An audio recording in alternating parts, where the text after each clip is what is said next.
कांग्रेस के राष्ट्रीय अध्यक्ष राहुल गांधी के दौरे को लेकर सीएम भूपेश बघेल का बयान। किसानों से किए वादे को पूरा करने का होगा मौका। 28 जनवरी को किसानों से होगा संवाद।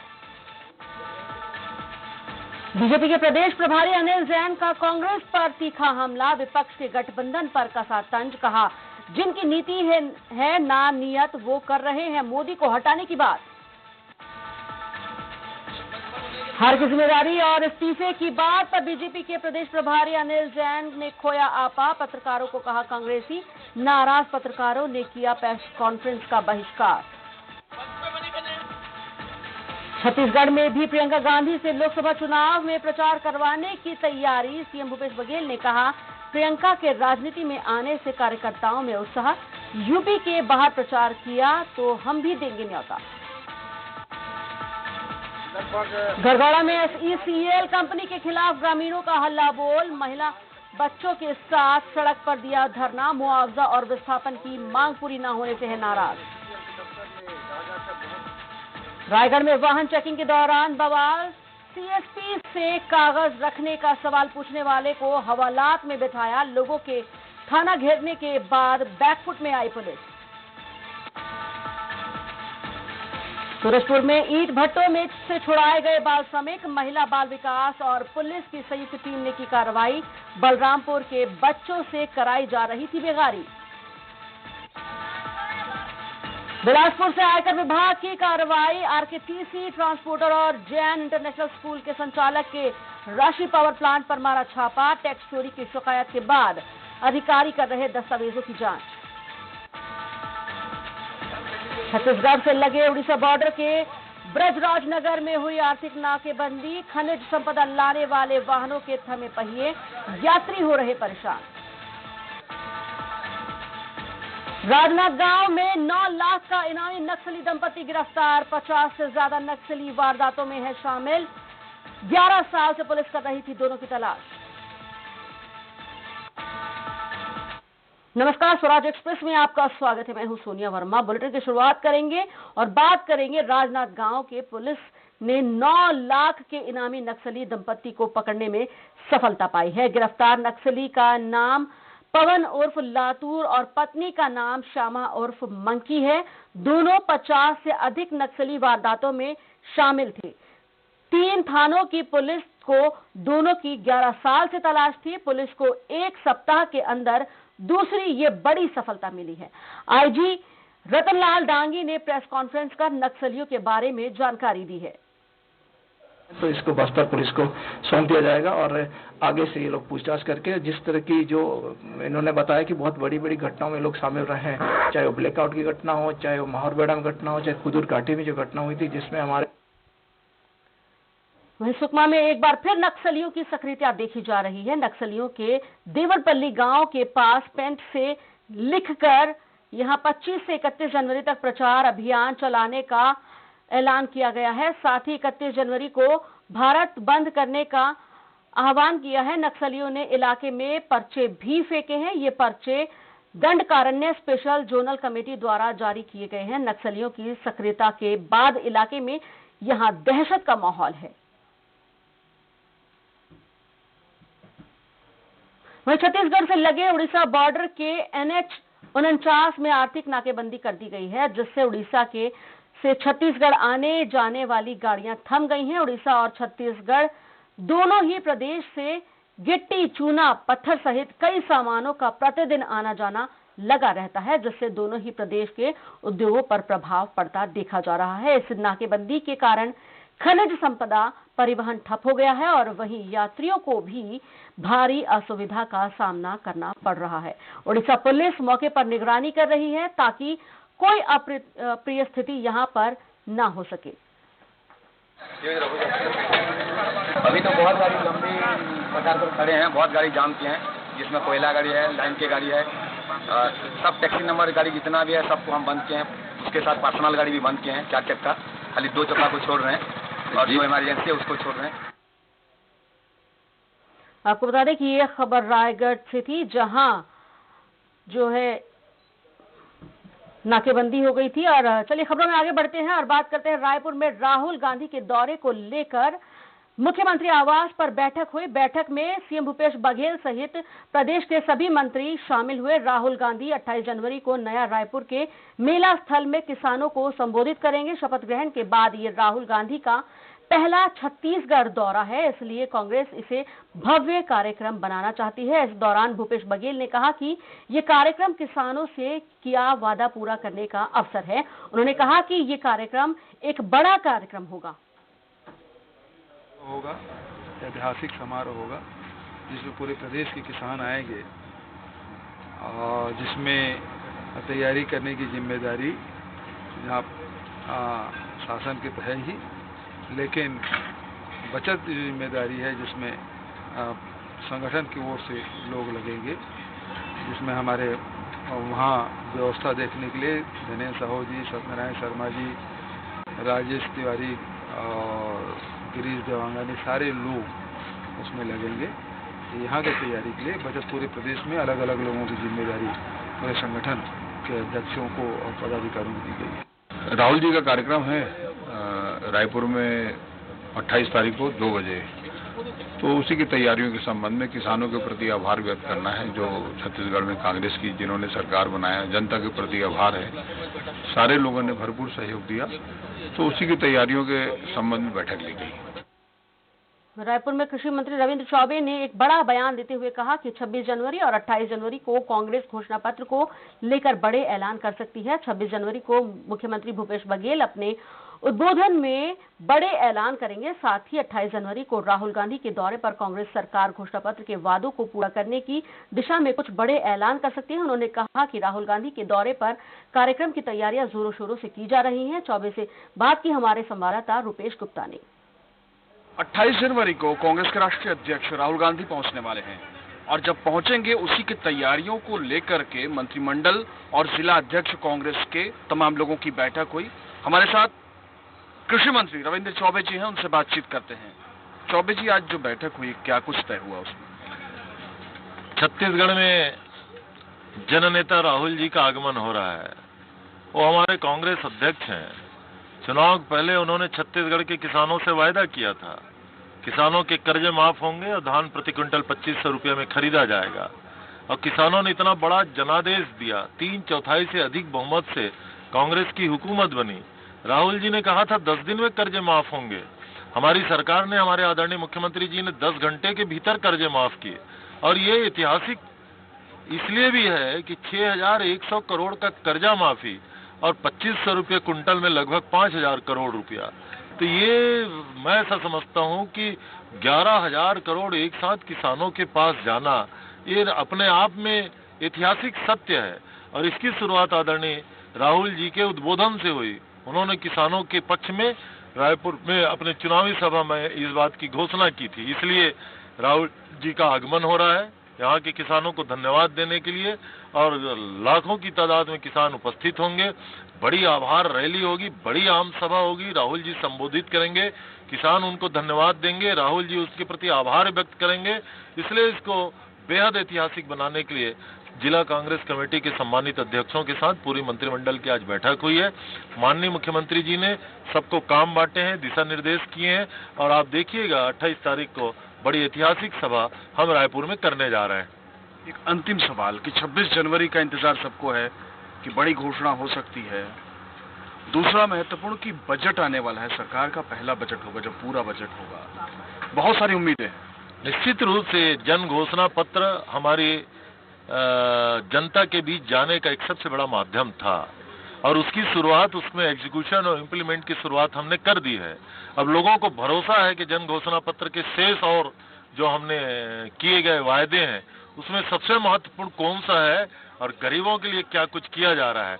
और आपका जिस तरफ इशारा है, निश्चित रूप से आदरणीय मुख्यमंत्री श्री भूपेश जी के राज्य के नाम संदेश में और 28 तारीख को आदरणीय राहुल जी की उपस्थिति में इन सब बातों में किन किन कार्यक्रमों की क्रियान्वयन की हम शुरुआत करेंगे तो आपके नजर के सामने आ जाएगा। बहुत बहुत शुक्रिया हमसे बातचीत करने के लिए। तो ये थे मंत्री रविंद्र चौबे जो बता रहे थे कि 26 और 28 तारीख बहुत महत्वपूर्ण है छत्तीसगढ़ के लिहाज से, क्योंकि महत्वपूर्ण घोषणाएं हो सकती हैं। कैमरामैन जगन्नाथ के साथ रायपुर से रुपेश गुप्ता। वहीं रायपुर में आज स्वराज पार्टी के मुखिया योगेंद्र यादव ने सीएम भूपेश बघेल से मुलाकात की। दोनों के बीच कुछ देर किसानों के मुद्दे को लेकर चर्चा हुई। योगेंद्र किसानों की कुछ मांगों को लेकर विनोद वर्मा से मिलने पहुंचे थे। मुलाकात के बाद योगेंद्र यादव मीडिया से मिले और कई मुद्दों पर बात की। उन्होंने बताया कि सिविल सोसाइटी के लोगों को जोड़ने के लिए स्वराज इंडिया ने आई कैन कैंपेन शुरू किया है। इस दौरान उन्होंने महागठबंधन को लेकर विपक्ष पर निशाना साधा और उन्होंने ईवीएम मामले में बोलते हुए कहा कि ईवीएम का विरोध करना गलत है, ईवीएम पूरी तरह से सुरक्षित है। मैं कुछ पत्रकार साथियों से मिलने गया था। संयोगवश मुख्यमंत्री जी से मुलाकात हुई। उनसे मिलना मेरा कोई उद्देश्य नहीं था और मैंने केवल यही सुझाव दिए हैं कि कर्जा माफी से कर्जा मुक्ति की तरफ कैसे जा सकते हैं, क्योंकि किसान को केवल कर्जा माफी नहीं चाहिए, कर्ज के चक्र से कुचक्र से मुक्ति चाहिए। उसके लिए क्या किया जा सकता है। दूसरा सुझाव ये कि सरकारी योजनाओं का फायदा सीमांत किसान को, बटाई पर खेती करने वाले किसान को, ठेके पर खेती करने वाले किसान को वास्तव में कैसे मिल सकता है, उसे कैसे चिन्हित किया जा सकता है, उसके बारे में कुछ सुझाव दिए। रायपुर में सीएम भूपेश बघेल ने प्रियंका गांधी को महासचिव बनाने का स्वागत किया है। उन्होंने कहा कि इससे कार्यकर्ताओं में जबरदस्त उत्साह है। प्रियंका के आने से कांग्रेस पार्टी को फायदा होगा। उन्होंने ये भी कहा कि अगर प्रियंका दूसरे प्रदेशों का दौरा करती हैं तो उन्हें छत्तीसगढ़ भी बुलाया जाएगा। कांग्रेस में जबरदस्त उत्साह है। प्रियंका जी राजनीति में आए, हम सब कांग्रेस जन चाह रहे थे और वो जो इंतजार की घड़ी वो कल समाप्त हुई है और एक जबरदस्त उत्साह, एक लहर पूरे देश में प्रियंका जी के राजनीति में आने से हुआ है और प्रियंका जी को विशेष जिम्मेदारी उत्तर प्रदेश की दी गई है। यदि अन्य प्रदेशों के दौरा वो करती है तो निश्चित रूप से हम छत्तीसगढ़ लाने की कोशिश करेंगे। वहीं बीजेपी के प्रदेश प्रभारी अनिल जैन ने कांग्रेस और विपक्ष पर जमकर निशाना साधा है। लोकसभा चुनाव की तैयारियों के सिलसिले में प्रदेश के दौरे पर आए जैन ने कहा कि विपक्ष एक ही नारा है, मोदी हटाओ। हम कहते हैं गरीबी हटाओ, वे कहते हैं मोदी हटाओ। हम कहते हैं बेरोजगारी हटाओ। उन्होंने कहा कि वे ऐसे गठबंधन की बात कर रहे हैं जिसकी नीयत और नियति तय नहीं है। जैन ने सिलसिलेवार मोदी सरकार के काम गिनाए। वहीं कांग्रेस और दूसरे दलों पर जमकर हमला बोला। नारा चलाया है मोदी हटाओ। वो कहते हैं मोदी हटाओ, हम कहते हैं गरीबी हटाओ। वो कहते हैं मोदी हटाओ, हम कहते हैं गंदगी हटाओ। वो कहते हैं मोदी हटाओ, हम कहते हैं बीमारी हटाओ।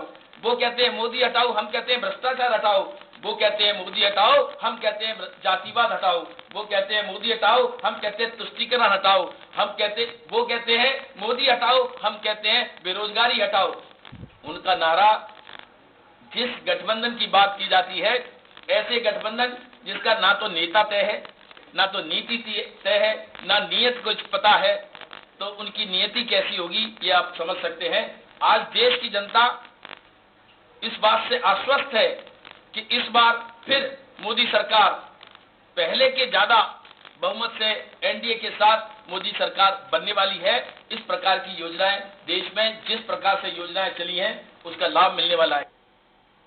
छत्तीसगढ़ में करारी हार के बाद बीजेपी नेता अजीबोगरीब बयान और हरकतें करते नजर आ रहे हैं। ऐसा ही कुछ देखने को मिला बीजेपी के प्रदेश प्रभारी अनिल जैन के साथ।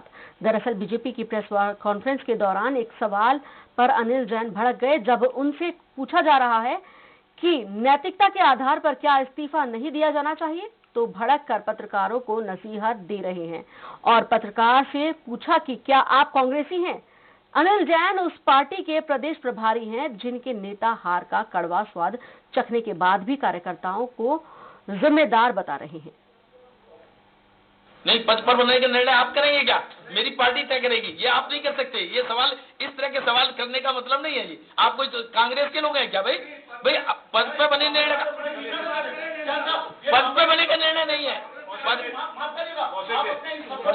नहीं ऐसा भाई, ये सवाल ठीक है, आप सवाल ठीक मानते हैं, आप सवाल ठीक मानते हैं। एक मिनट सुनिए, एक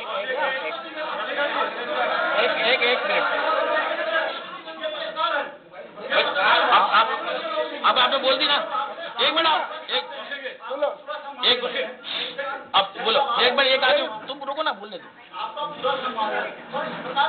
अच्छा ये बताइए, ये सवाल ठीक है? मैंने जिम्मेदारी ली, मैंने, इसका मतलब पद पर बताइए तय करेंगे, ये तय करेंगे, मैं तय करूंगा। चलिए आगे सवाल, आगे का सवाल, दूसरा सवाल, दूसरा सवाल। वहीं लोकसभा चुनाव के लिए बुलाई गई बैठक में पूर्व मंत्री अजय चंद्राकर संगठन के आला नेताओं के सामने आज फट पड़े। उन्होंने लोकसभा चुनाव के लिहाज से बनाए गए क्लस्टर प्रभारियों की नियुक्ति को लेकर सवाल उठाया। अजय चंद्राकर की नाराजगी इस बात को लेकर थी कि विधानसभा चुनाव में हार का सामना करने वाले चेहरों की बड़ी जिम्मेदारी दी गई है। बैठक में सवाल इस बात को लेकर भी उठा है कि चुनाव हार चुके नेताओं को क्या जीत कर आने वाले सीनियर नेता रिपोर्ट करेंगे। दरअसल पिछले कुछ दिनों से लोकसभा के लिए बीजेपी ने प्रदेश स्तर पर कई अहम जिम्मेदारियां तय की थी। चुनाव प्रबंधन के लिहाज से संगठन ने 11 लोकसभा सीटों के 3 क्लस्टर में बांटते हुए विधानसभा चुनाव हारे हुए चेहरों को प्रभारी यहां पर बनाया था। इसको लेकर पार्टी में नाराजगी का दौर चल रहा है। आज प्रदेश के प्रभारी पूछे, जो संगठन की संरचना हुई है 11 लोकसभा में जो प्रभारी इंचार्ज अपन ने बनाए संयोजक, उसके नीचे भी पूरी टीम बनाई गई है। लगभग एक लोकसभा में 17 लोगों की टीम रहेगी जो अलग अलग विशेषज्ञों की रहेगी। उसकी एक प्रारंभिक चर्चा हुई है और अब उसमें कार्य शुरू होगा। और कार्यक्रम जो 3 जगह होने हैं, 3 संभाग के प्रभारी बने हैं, अमर जी, राजेश जी और केदार जी पुराने 3 संभाग के। तो जो कार्यक्रम आएंगे अब लोकसभा के दृष्टि से उसका वो संयोजन करेंगे। तो कौन कौन है, क्या दायित्व होंगे प्रभारी के, क्या दायित्व होंगे संयोजक के, कौन से कार्यक्रम होंगे, ये सारी चीजों पर विस्तार से चर्चा हुई। ये है। वहीं बीजेपी की बैठक में अजीबोगरीब नजारा देखने को मिला है। जब कार्यकर्ता प्रदेश प्रभारी डॉक्टर अनिल जैन का स्वागत करना ही भूल गए। कार्यकर्ताओं ने पहले प्रदेश अध्यक्ष धर्मलाल कौशिक, पूर्व सीएम राष्ट्रीय उपाध्यक्ष रमन सिंह और राष्ट्रीय सह संगठन मंत्री सौदान सिंह का माला पहनाकर यहां स्वागत किया, लेकिन प्रदेश प्रभारी अनिल जैन को भूल ही गए। जिसके बाद सौदान सिंह खड़े हुए और कहा कि प्रदेश प्रभारी को कैसे भूल रहे हो, इनका भी स्वागत करिए। जिसके बाद भाजयुमो प्रदेश अध्यक्ष विजय शर्मा ने माला पहनाकर डॉक्टर अनिल जैन का स्वागत किया।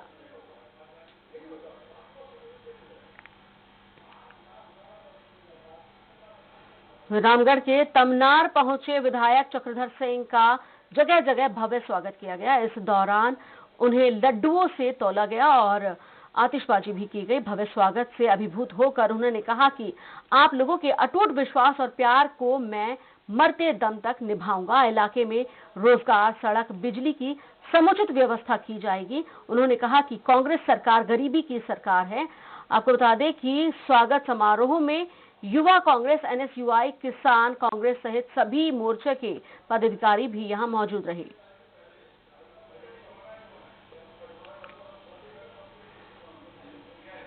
खबर बिलासपुर से है। यहां टैक्स चोरी को लेकर RKTC ट्रांसपोर्टर और जैन इंटरनेशनल स्कूल के संचालक अशोक अग्रवाल के भदौरा स्थित राशि पावर प्लांट में छापा आयकर विभाग की टीम ने यहां पर मारा है। आपको बता दें कि आयकर विभाग की टीम ने मंगलवार को छापे की कार्रवाई यहां पर शुरू कर दी और जो अब तक चल रही है और अगले 3 दिन तक इस तरह चलेगी।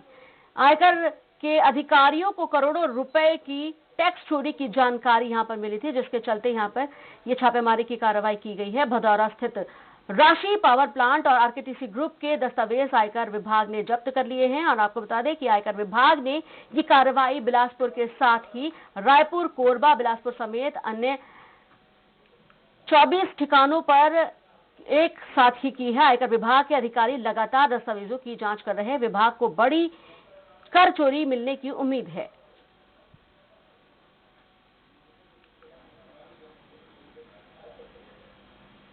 वहीं महिला बाल विकास और पुलिस की संयुक्त टीम द्वारा ईंट भट्टों में छापेमारी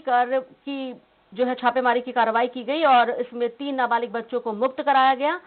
ईंट भट्टों में काम करने वाले बच्चों की खबर मिलने पर बाल संरक्षक अधिकारी और पुलिस टीम ने ग्राम हरिपुर के ईंट भट्टे में दबिश देकर वहां पर काम कर रहे नाबालिग बच्चों को मुक्त कराया है। इन बच्चों को बाल संरक्षण गृह भेज दिया गया है।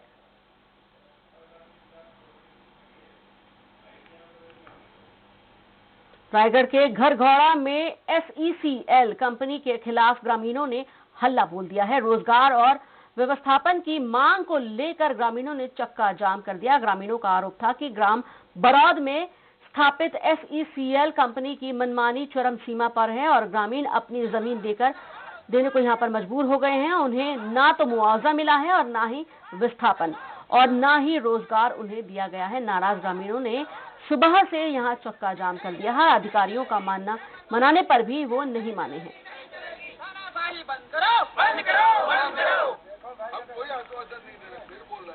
लगभग हम लोग का 1 साल हो गया है, लेकिन उसमें आज दिनांक तक हम लोग को किसी प्रकार के नौकरी नहीं दिया गया है और हम लोग SECL के दफ्तर में जाकर बहुत परेशान हो गए हैं। इसलिए हम लोग धरना प्रदर्शन कर रहे हैं। धमतरी के मगरलोड में पुलिस ने बाइक चोर को गिरफ्तार किया है। बताया है कि आरोपी तामेश्वर ने 2 बाइक चुराई थी और वो इन्हें बेचने के लिए ग्राहक ढूंढ रहा था। इसी बीच मुखबिर की सूचना पर पुलिस तामेश्वर के पास पहुंची और उससे गाड़ी के कागज दिखाने को कहा, जो वो नहीं दिखा सका। जिसके बाद पुलिस ने उसे गिरफ्तार कर सख्ती से पूछताछ की तो उसने बाइक चोरी की बात को कबूल किया। अपने घर में बिक्री है तो ग्राहक की तलाश कर रहा है, छुपा के गाड़ी रखा है कि आज सूचना पर गए और उसको उठाए, पूछताछ किए तो उसने स्वीकार किया और गवाहों के सामने दोनों मोटरसाइकिल को अपने घर से निकाल के पेश किया। अपने बलरामपुर के रामानुजगंज वडरानफर नगर में मुख्य मार्ग मोड़ पर एक ट्रक अनियंत्रित होकर किराने की दुकान में जा घुसा। आपको बता दें कि ये तो अच्छा हुआ कि उस वक्त दुकान बंद हो चुकी थी, इसलिए कोई जनहानि यहां पर नहीं हुई। हालांकि दुकान पूरी तरह से क्षतिग्रस्त हो गई। 10 बजे हुआ है, 9 बजे मैं दुकान बंद करके गया। इसके बाद पड़ोसी वाले बोले कि नहीं यहाँ गाड़ी घुस गया है तेरे दुकान में। फिर वहाँ से आया मैं 10:30 बजे, देखा घुस गया था। क्या चीज का दुकान चला था? किराना दुकान था। प्रार्थी आके रिपोर्ट कराया कि ट्रक क्रमांक CG 15 DH 8999 का चालक गाड़ी को तेज व लापरवाही पूर्वक चलाते हुए उसकी दुकान में घुसा दिया है, जिससे उसका दुकान क्षतिग्रस्त हुआ है। रायगढ़ के स्टेशन चौक पर रात के समय वाहन चेकिंग को लेकर CSP सिद्धार्थ तिवारी की एक व्यक्ति से कहासुनी हो गई, जिसके बाद वहां मौजूद लोग और विधायक थाने पहुंच गए और SP हरीश राठौर से शिकायत कर दी। और दरअसल में स्टेशन चौक पर रात को वाहन चेकिंग की जा रही थी कि तभी एक व्यक्ति ने CSP से पूछ लिया कि क्या पुलिस वाले वाहन चलाते समय कागज रखते हैं, जिससे CSP नाराज हो गए और उस व्यक्ति को थाने पहुंचा दिया, जिससे लोगों में वहां गुस्सा आ गया और विधायक के साथ वह थाने पहुंच गए और जहां SP से CSP की शिकायत कर दी उन्होंने। और हालांकि SP ने माहौल को समझा और विवाद को सुलझाया।